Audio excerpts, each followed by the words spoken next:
Howdy folks, I'm Rebecca Jolly, the Jolly Alchemist, here to look at a neutrino forecast for the 1st of November, 2025. So let's look at those materials and then we'll do a little bit of talking. Alright, so here we have the line companion. There. And also there. And also there. And also there, where you can see we have only one activation per each gate.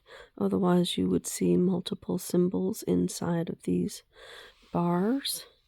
And the energy for the day there. All right, so now we can have a little chat about those numbers because there is a little bit of something to learn from gate 44 and gate 24, line 2. Now, as if you will see, if you have paused the recording on the information in my journal here, 44 line 2 is management, purposeful development of collective structures. And what Ra says about that, well, first, before we get to Ra, we know that our second lines are naturals. So they're doing things without thinking of them necessarily. They're projecting out that they have these skills and abilities, but they're not necessarily knowing themselves that they have these skills and abilities. They're just being themselves, doing what they're interested in. And people walking by that hexagram house structure look in that window, see them doing it, and really want to call them out. So those second lines are waiting for the invitation. In this case, they're waiting for the invitation from somebody to organize collective structures like companies, corporations. And in that second line, Ra is talking about these people with the second line theme for them will be much more likely to look to having a goal-oriented process, whereas the first line people are going to be people-oriented in their process. Now, it's he said, of course, if he was structuring a corporation, he would make sure that there would be lots of people with the 44th gate, line 1 and 2.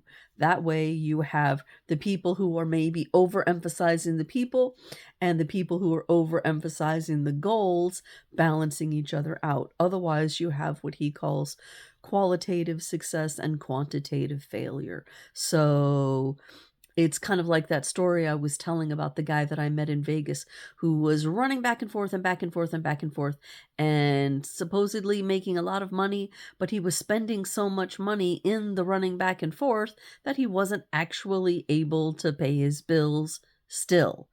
And that's what I call a qualitative failure and a quantitative success.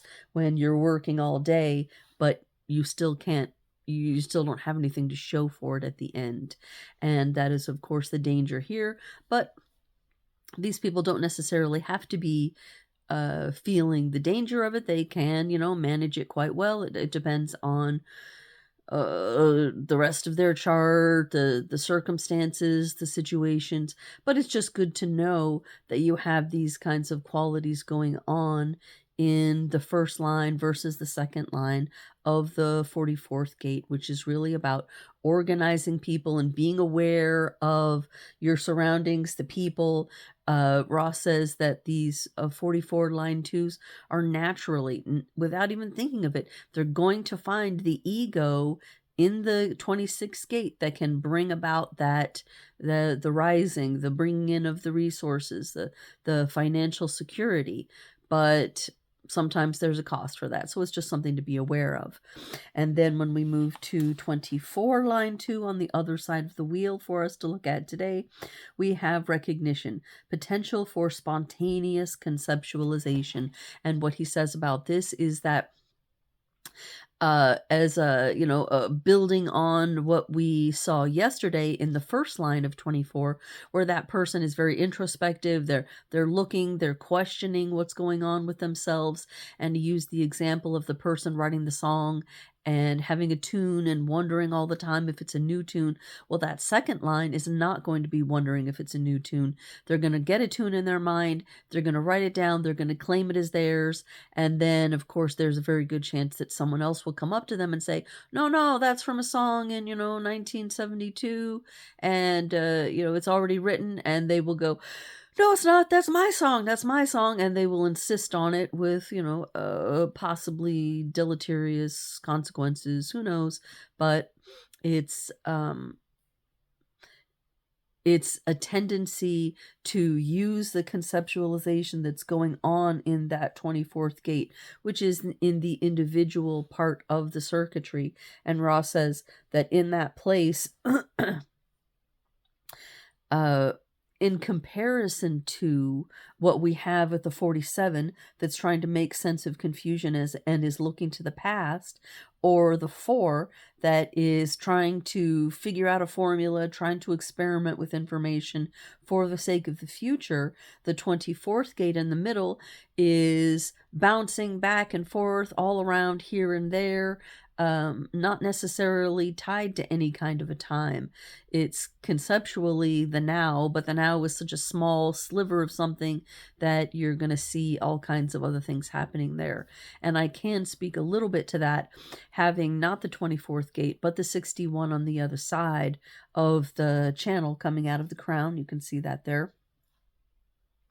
That it does seem like my mind is not necessarily staying on the past or the future, but plopping around between all of them. It really easily goes forward and past and now. So there's that.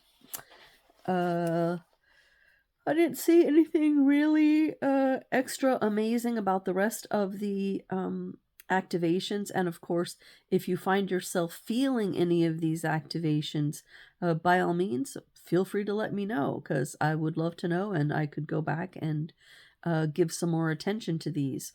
Today we will have a connection ongoing from the 20th gate that's being held in Uranus, and the 34, which is going through our Mercury right now. So they make a connection so that we have the person of action lit up for the whole entire world, which is making the whole entire world, for as long as this is going on, so for days now, into a manifesting generator. And the kind of interesting thing about that is that this particular configuration between the 34 and the 20 is where our world energy is going to be going in the next cross of the Phoenix, which is the global shift of energies that is happening, that will be featuring gate 55 and 59, 59 being 55 being emotional abundance that's there, 59 being our sexual role gate, and then the 34 and the 20. So this is where energy is going to be moving. So the whole world is going to be feeling a little bit of that go, go, go, get it done now, be busy in the now kind of energy that will be supporting our whole entire world structure for the next 400 years. So it's a brand new energy. It's a big shift for all of us, but as I've explained before, we can all prepare ourselves for that energy by doing our homework, by doing whatever method it is we want to use to face our fears, look at our traumas, overcome them, and become more loving and charitable kinds of people in general. Now, I recognize that in the past we've used religious systems to try to get people to be that way, with results, some successful, some extremely not successful.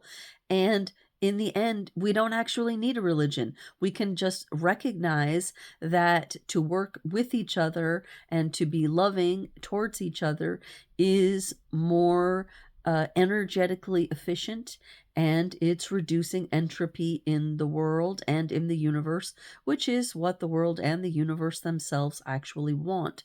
So the sooner we get to realize that and come on board with that task, the sooner we are helping ourselves and everyone else in the universe grow up to become that egg that can be born into a godlike consciousness. So there we have that. I do think we have time today for some wisdom from my little Bible. Let's check something out. It would be nice if there was somebody who could say, "Stop now." Let's see. We do have a phrase for today. It is by Wayne Dyer. You don't attract what you want, you attract what you are. Ah, that's beautiful. And what a nice sentiment for human design that is. Because it's interesting in, giving readings for people, and especially interpersonal readings, joint readings, like when someone comes to me and says, I found a new, lover, partner, something like that. Can you tell me how it is that we are suited to stay together for the future? I can definitely say this relationship looks to be much more of a relationship that's built for biological connections, making babies, and say this relationship is much more built for long-term companionship and going into the future. And I can balance and show you, here's the places where this person is going to tend to make you act at this end or that end of the range of what you are, and and vice versa. There's a lot of information that can be gotten out of a joint reading for people, and I have definitely gotten feedback that is very helpful from certain people in deciding who it is that they want to choose as conditioning influences for them, because it is true that sometimes we attract, electrically speaking, things that are very similar to us. You can see that I and my partner have the sacral center in common, the throat, the mind, and the spleen, and that makes for a fairly stable kind of ongoing relationship. We have a lot of places where one isn't necessarily conditioning the other. We do have places where we are conditioning each other, but it's much less than the things that we have in common, and that turns out to be a much more stable configuration for long-term getting along, as opposed to what ends up happening for a lot of people, which is flying by the seat of their pants, making biological connections. And that's good for genetic diversity, but not necessarily for having somebody who's going to be by your side for the rest of your life. And it's sort of unfortunate that we are often looking for the same person to fulfill both of those functions. But it's not impossible. Those relationships are maybe just more difficult to sustain. They're going to require more work and not be as easily flowing as a set of charts where there's more companionship going on. So that's the way that goes. The song that I chose for today is Won't Be Satisfied by Courtney Hartman, and that was because of the feeling that was in the song, that was about this spontaneous conceptualization, but also feeling like sometimes when we choose qualitative success, we have quantitative failure. And it's like, okay, you're you've succeeded, but it's not enough. And that's where that sentiment of won't be satisfied was coming from. Now, I did say I was going to talk a little bit yesterday about the actual biological correspondences to specifically gate 44, because gate 44 being attached in this channel to the 26 that's touching the ego or willpower center has a lot going on in the body. And it's also connected, of course, in the circuitry to gate 32, which is right here.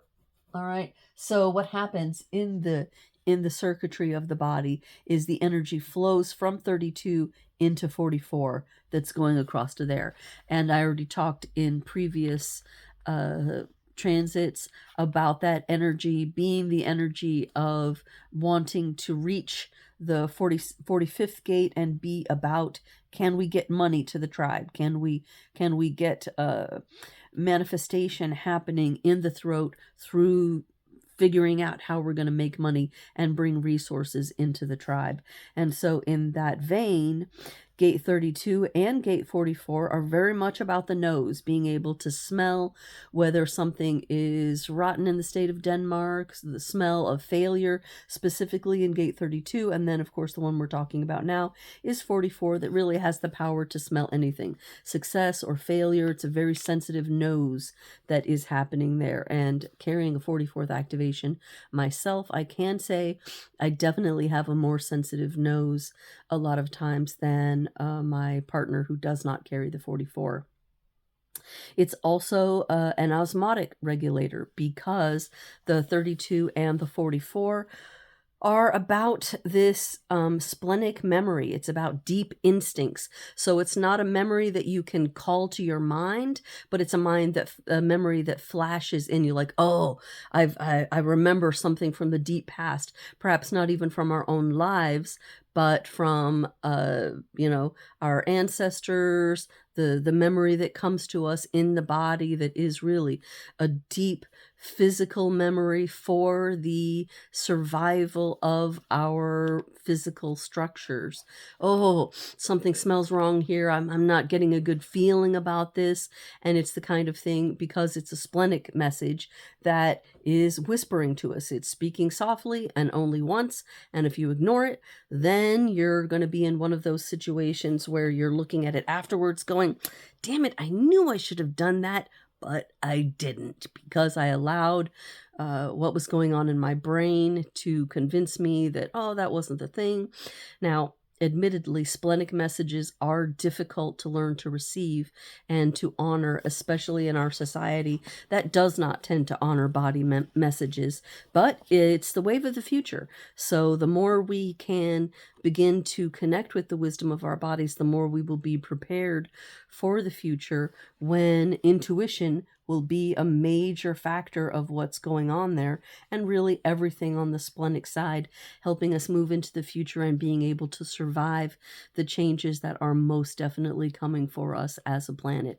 But it's good changes. It's good things in the end that will help us grow and evolve and see and experience new things. We'll have the opportunity for true emotional intelligence arising in the world, rather than what we have right now, which is just potential or flickerings of emotional intelligence. It'll be some very interesting times coming ahead, and the thing that we can do most to prepare for them is to become aware of who we actually are, so that we can be who we actually are, instead of who others think we should be, or who we've been trained to be, or who we've been brainwashed to be by our schools, by our parents, by the outer authority figures that ruled us in the age of planning, and that are not going to be carrying forward to tell us what to do in the future. We have to follow our own lights. So then it's about knowing, what is me? What is it there for me to follow? What is my wisdom? And that's where human design can help us, because you look at this chart, you see the messages there, you learn to read that code, and you go, okay, I can rely on my sacral center. I can rely on my guts to tell me what's right and what's wrong for me. I can rely on those little voices coming out of the splenic intuition, or I can rely on what it is in myself, or what's going on in my brain function, or whatever it is that you have as the activations in your particular chart. So that's it for today. Tomorrow we will be looking at the third line of 44 and 24. So come back, and if you have those, we'll talk about what it is like to be you. Till then, ciao.